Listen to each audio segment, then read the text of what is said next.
In order to be enlightened, as I told you before, to give you a scientific explanation for it, we raise the power of Kundalini through all the centers. We gradually do this through concentration, contemplation, and the end of this is meditation, where Kundalini is raised through all the centers, and all the centers are, to all intents and purposes, dead. And we enter into conscious death, or a type of conscious death, a very, very deep state of trance where there's little or no warmth in the body, except around the top of the head. And that warmth stops rigor mortis setting in. Other than that, if you stayed in this type of meditation for several days, rigor mortis would set in, and you would be taken for one dead, you see. But a slight warmth is caused in the top of the head, which warms the blood enough to stop rigor mortis from setting in. This is meditation. All else is working up to it. All else is working up to it. Now suddenly, after going in and out of meditation many, many times and gaining great enlightenment, suddenly one day, apparently out of the blue, something else happens. Cosmic consciousness comes. Your meditation is different. It's a much greater thing, a very, very, very much greater thing, a much, much, much wider thing, because you begin to feel at one with all things, and to be at one with all things is to know things. We cannot know about a dog, a cat, unless we are at one with a dog and a cat.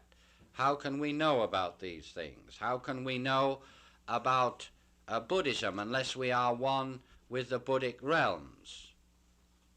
All right, you might say, study the works of Buddha. It's not good enough. You will never know about it by studying the works, not really know about it.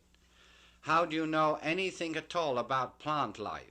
Anything whatsoever about plant life that isn't just basic theory, unless you are one with the plants?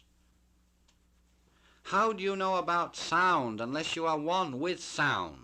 Do you know anything about light unless you are one with light? How can you? You cannot.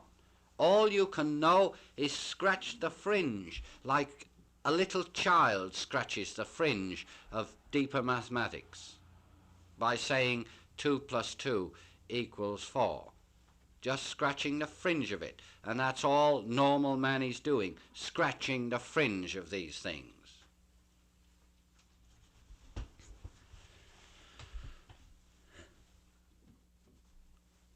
You can read things, you can hear people talk.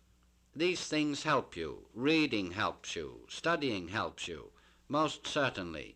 But to really become a knower is something above this stage, is to have the practical experience of these things. I might turn around and tell you that the most wonderful sound on earth is the sound made by molecules of material rubbing together in trees and grass and flowers when they grow. That this sound is like a great natural symphony. I've experienced this. I know what it is. This is a part of cosmic consciousness. But my words are still only words to you, as yet. They're words which help. Do you see, I'm trying to point out the difference between a man and a knower.